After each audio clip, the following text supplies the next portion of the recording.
habits of highly successful people and how to think and grow rich like the 1%. Hey everyone, welcome back to my channel. I am excited to do this video because what I'm going to do is condense all the knowledge, the experience, all the interviews that I've done with successful people in all different industries and fields, and I'm going to put them into 15 traits, habits, which you can take away from this video and hopefully implement into your life. And even if you don't do all 15, my God, do 1, 2, 3 of them, apply that every day and your life will become better, right? I promise you. And I have the blessing now of being around some fantastic people and I'm always learning. So this video is very educational. Grab a pen and paper, take as much away as you can. But the most important part, as I just said, actually go away and implement some of the things that I'm going to share with you, because otherwise it's pointless. Number 1, they understand what it takes. Any successful person I've ever been around or have the pleasure of being friends with, or I've learnt from, or I've interviewed, they've all understood the hardship that is coming in the beginning. So sacrifices, discipline, consistency, accountability, resilience, getting back on the horse when you've been knocked off 100 times, failure, rejection, having to self-educate, no guarantees, taking calculated risks. This is what it takes. And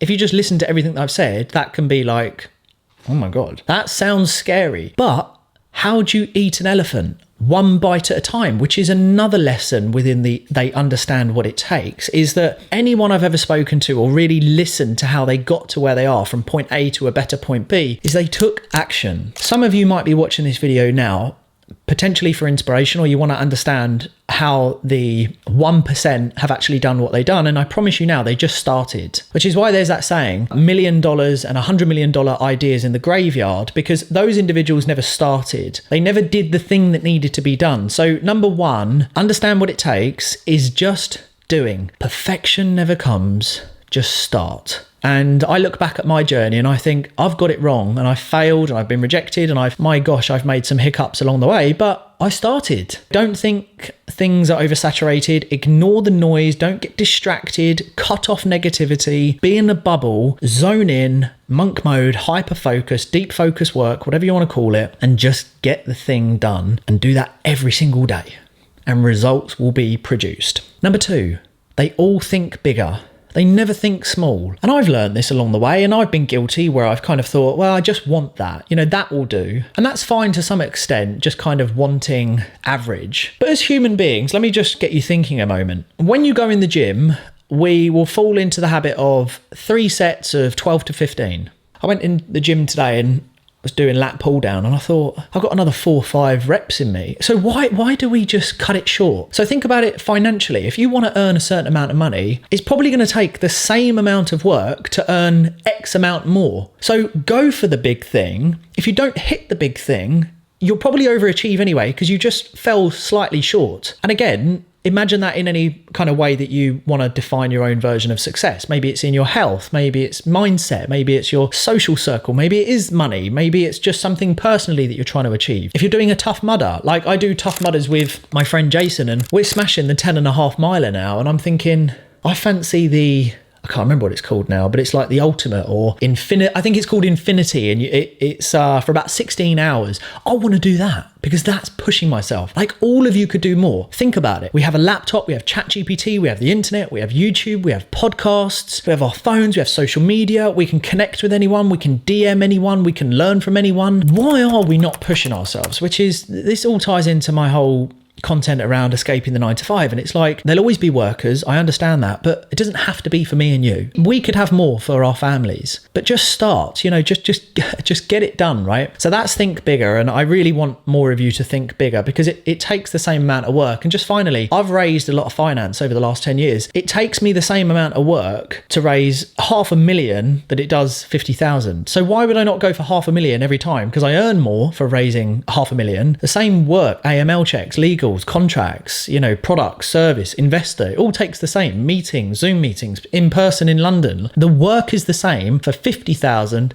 for $500,000. Hopefully you get the gist. Number 3, they do become obsessed about the one thing and they focus until it's finished. So focus is the acronym for finish one course until successful. And they do become very obsessed with it. I used to think this might be a little bit too much back in the day, but I have to say, I love YouTube. I love content creation. I have gone in the self-employed, the sole trader, the limited company route. It's all great, but I never really became obsessed too much with being financially driven. I love the process and I love doing deals, but one thing I do love is impacting people's lives and creating content. And you know, it's all I think about, and it's setting up automation and how can I make things better. And I'm going all in. Just remember that there is a healthy obsession. I'm not talking about a negative obsession. I'm talking about an obsession that takes you to the point of success, you know, that you want. That is healthy and that's not a bad thing. Mastery and success and results really does come from going all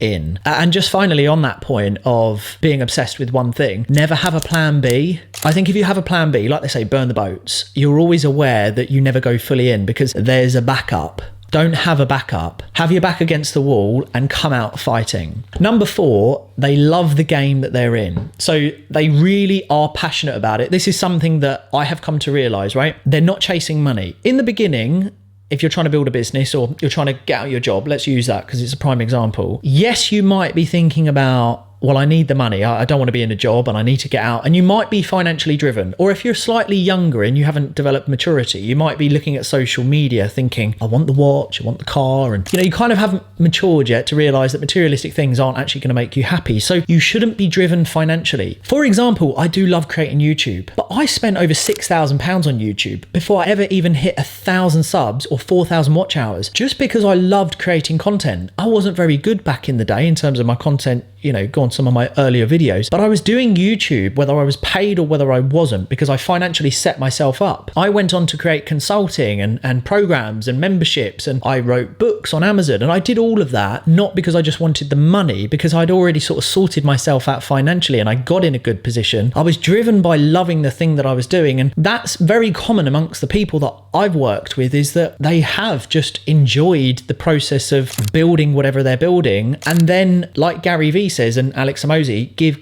get, or jab, jab, jab, right hook. If you love the thing, you deliver on a promise, the money comes back in waves. I do everything on a 80-20 split. So I give away 80% for free just because I love it. And then there will be a 20% ask, you know, because the ratio is so in favor of the people I'm impacting, the viewers. And because I love it, I'm giving 80% all the time. But at some point you do want to monetize and you do want to make this a real thing and make it sustainable. And of course you want to get to the point where you're earning some money. Like if you're going to do YouTube, at some point you want to earn money. So 80-20 is the rule that I live by. But don't chase money, chase purpose and results. And that will really, you know, just final point, let me pivot on this. The people who are really successful that I've interviewed, that I've spoken with, that I've learned from, were prepared to do this for 3, 4, 5 years without ever being paid.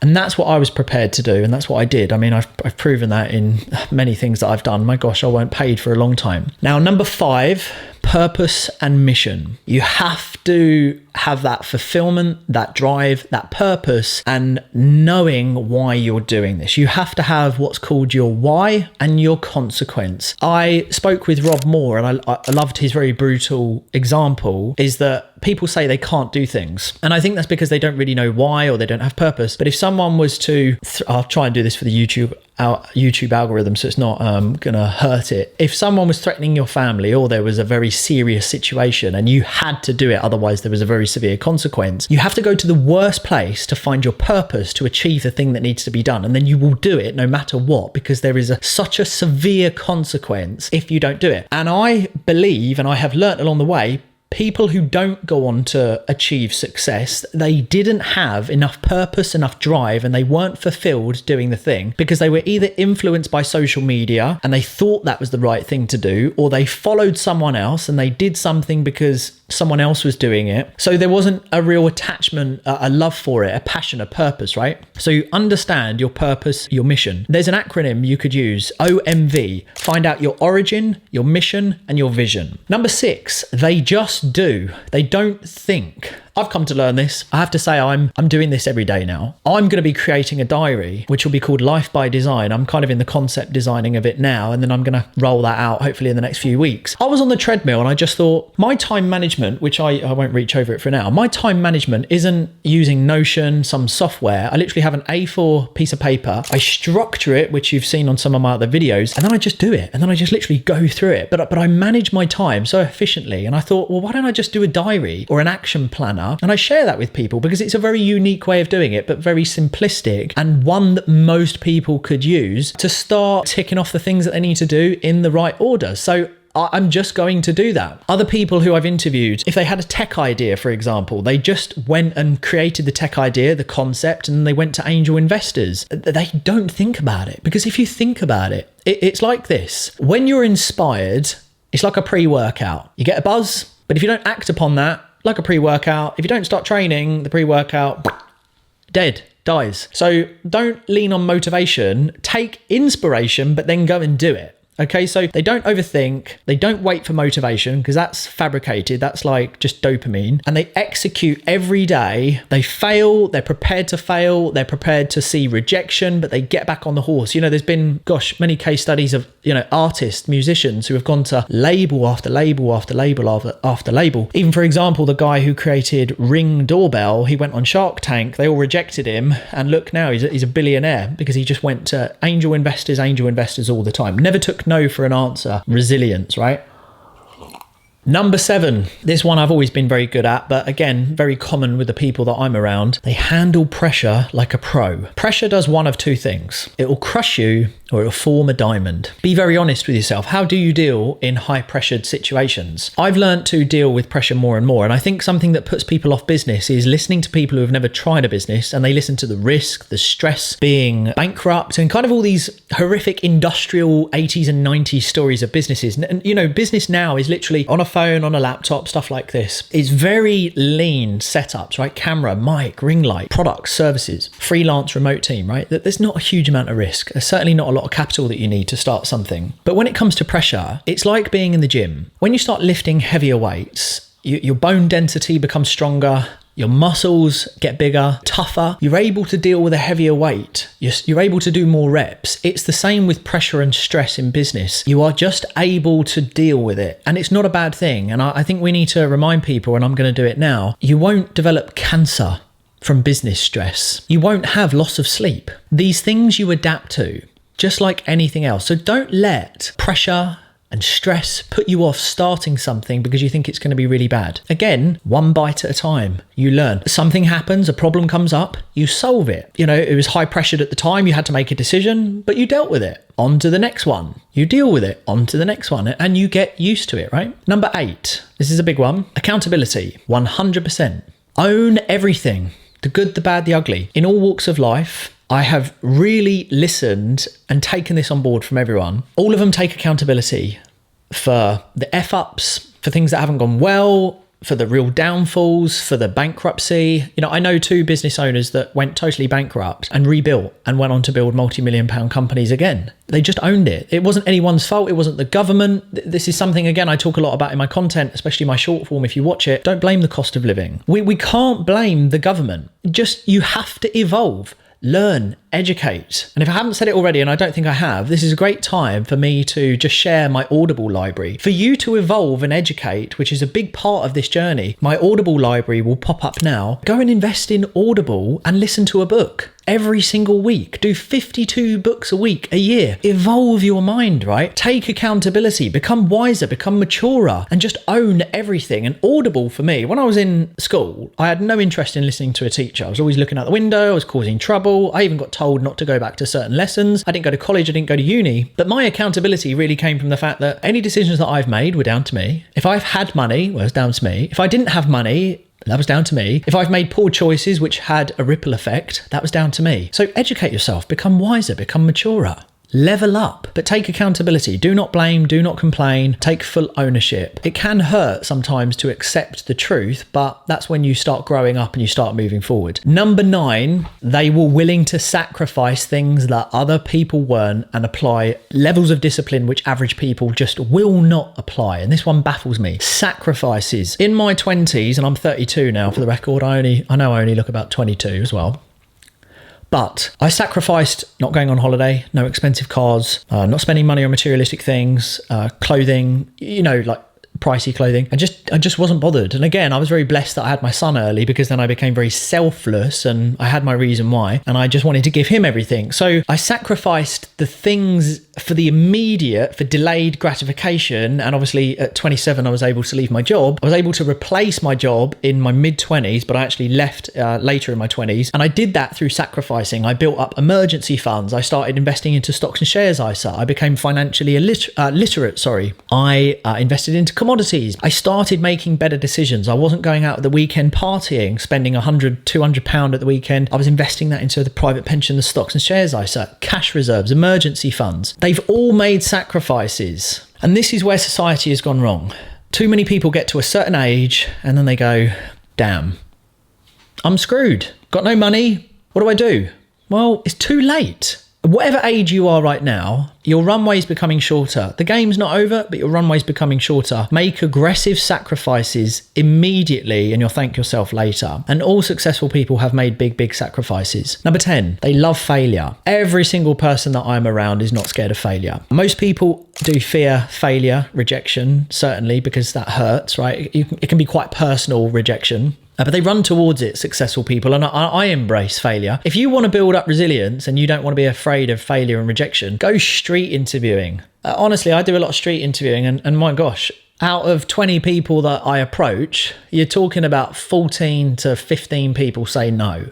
And you accept it's a numbers game. It's like building a business. It's like going into the gym, changing your life, improving your mental health, dealing with workplace problems or whatever it is. It's just getting through the numbers, doing the reps, right? So don't be scared of failure. Number 11, time is precious. They all value time. I work with some people who, to the average person, they would think they are rude. I will send some emails to certain individuals. I won't say who, but there's a certain billionaire who I work with in a capacity that I deal with. If you read his emails, they come across so rude. It's like one line. Yeah, okay, thanks. Don't need that. And that's not being rude. It's just time efficiency. That's why I took on a VA, because I don't want to be dealing with just silly emails which I don't need to be replying to, and a VA can do that, right? You just manage your time more, and that's why I talk about a bubble. I go to the gym, London, home, gym, London, home. I don't go to a load of events now. I don't go to every invite that I'm invited to. I don't go to all these gatherings because I'm so aware of time, and I just want to be super efficient, and then the time needs to be spent with family making memories, because the whole point of me doing everything that I'm doing is to not buy time, because you can't buy time, but to value it so that I can spend more time doing the things that I love. So I have to appreciate the working hours and being super effective. And every other successful person I've ever worked with, when I interviewed Rob Moore, he came down with a driver and his team. He doesn't do anything. Literally just sits in the back of the car, maximizing his time. Having a gardener. I remember once upon a time, I used to think, I'll always do the garden. I took on a gardener because I don't want to be spending 4 hours doing front and back. So a gardener is more efficient to do the garden because they're quicker, they've got all the equipment, and then I can be working on something more productive. So just really value your time. Don't be sitting down having coffees with, everyone willy-nilly and just wasting your time. Imagine you could see your countdown clock on your wrist until you visit Jesus. Then you start to think more efficiently. Time batch everything as well. And then final point is get people used to you saying no. I had a message this morning, and I get it all the time, but people say to me, sorry to disturb you, Aaron, or when you are free, could you please get back to me? Like, get people to value and respect your time, because it is very precious. Number 12, they are all straight to the point. They say no a lot. They don't fluff. There's no BS. They're very authentic. They are who they are. And that's why most of them don't have mental health problems, because they are just very real. They are Marmite. A lot of successful people, as I'm sure you have watched many on YouTube, you either like them or you don't. That's a good thing, because then there's no sitting on the fence. You know where you stand. Be a person of values and standards and credibility. Live by your belief. Okay, it's really common with successful people. They do not fluff and they are very straight to the point. Number 13, collaboration. They are aware that collaborating will propel you far quicker than being a lone wolf for your entire journey. Collaborate, network. Something that I believe in. You can grow far quicker if you really nurture and build your relationship. Success isn't delivered and produced alone. It can be to a certain point. You can get up and running on your own, but at some point you will want to pull levers of people who can help you and vice versa, and you want to really give back, right? Your network truly is your net worth. Number 14, the elite of the elite. I've interviewed boxers, people who have been in the Olympics, gold medalists, you name it. All of them who are at the elite level in business or in professional industries, when they look after their health, they are performing, which is why I take my health so seriously. They are performing at another level. If you want to go into business or make more money, but you're overweight, you're slobby, blood pressure's high, all these kind of things, you're never going to perform or work the hours that you need to, or get up early or stay up late, or, you know, be in the headspace, be clear in your thinking. You will never perform as someone who is elite. Look at Mike Thurston. I think he is a great example of a business owner, content creator, leader, visionary. But look at his body. I remember interviewing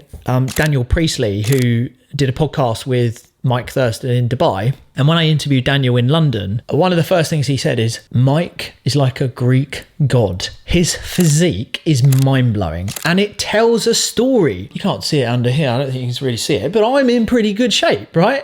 You might know I'm trying to look in the camera, but I take pride in my shape. And that says a lot. When I'm in a t-shirt, when I go up to people, it screams discipline. And that says a lot about you, your values, your standards, and what you expect. So if you are trying to achieve success and you want to be the elite, match it with your fitness. I believe everything is downstream from fitness. You have clarity, you have structure, you have routine, your thought process, especially if you're trying to make money. Just think about this for a moment. If you're trying to make significant amounts of money investing, you want to build wealth, why would you not want to be around when you're 60, still able to run a marathon and then enjoy your money? You know, and then you can go traveling the world, you can liquidate your stocks and shares, you can sell up your commodities, sell your assets, enjoy the cash that you've been making, sell your business, and then go around the world looking in great shape with your wife, with your partner, with your husband, and still be able to run, jump, jet ski, all this kind of stuff, rather than being and then you've got all this money or whatever you've achieved and you're unhealthy for it. Again, going back to when your body is healthy, you have 1,000 problems. When your body is unhealthy, you only have one problem. Okay, so just food for thought. Finally, this is something that I truly believe in and something I'm doing more and more, and weirdly it's working. Visualization. This is very common with the people that I'm around, I've spoken to. I've had great conversations, in-depth debates about this, and I've really come to believe that it is a thing. Seeing it before it happens, seeing it before you live it, saying it, seeing it, and then it happens, and life of equilibrium, put it out there and it comes back, and visualization creates clarity, and you rehearse the success that you want, and then it happens. Get rid of all negativity and bring in ambition, bring in drive, bring in success, bring in good people, and then think about the things that are going to happen. Do the things that you believe are going to move the needle, and every day think about it on the treadmill, in the car, what's going to happen, what you're going to do, how you're going to do it, what you need to do, who do you need to call, who do you need to voice note on Instagram, what do you need to do? I do it with YouTube videos. I sit there and I think, right, what am I going to do? How am I going to talk about it? How am I going to intro myself? What do I do? And then I go through a dry run. Visualization, super important. Now, I'd like you to figure out what habit you need to work on first. In fact, let me know. Let's have some accountability here. Let me know in the comments, what accountability habit, trait, fundamental are you going to start building into your life after this? Let's go for one. I mean, blimey, let's implement one thing from this and let me know. And then it's accountability to you. As you all know, I take a lot of time replying to the comments. Hit the like and subscribe button if you did enjoy this video, but I'm going to quickly rerun this, right? I'm going to run through it. Number one, understand what what it takes. Number 2, think bigger. Number 3, be obsessed. Number 4, you got to love the game. Number 5, purpose and mission and fulfillment. Number 6, they just do take action. Number 7, they handle pressure and stress. Number 8, accountability and ownership. Number 9, sacrifices. Number 10, they embrace and they love failure and rejection. Number 11, time efficiency and valuing it and knowing that it's very precious. Number 12, straight to the point, no BS, be authentic. Number 13, collaboration, your network is your net worth. Number 14, get in shape. Fitness and health, my good people, is so important. And number 15, visualization. That's what I've learned from the people that I've been around. I'm still building my network to this very day. Final words from me, go for it. We get one shot, and there will be a point for all of us, every single one of you here today, there will be an age that you will reach and you will want to go back to this moment. I'm 32. When I'm in the gym, I push myself, but I know I'll get to 60 and I'll think, could you have gone harder, Aaron? Could you have done your chest session, done more abs, and then done a bit of high rocks or sprinted on the treadmill rather than walk on incline? I could have. We're not perfect, but be mindful and conscious of this. Move yourself 30 years from now. What does your life look like? Be honest. How much money are you going to have? Where are you going to live? What are you going to do? And reverse engineer to where you are now and then start taking the steps. Everyone, it's a blessing to do this. I really do hope that you took a lot from it. I really am trying to impact as many people as possible. Again, can't force you, but if you did like it, please do hit like and subscribe. Let me know that one habit that you're going to build into your life. Until next time, I'll see you all very soon. Peace.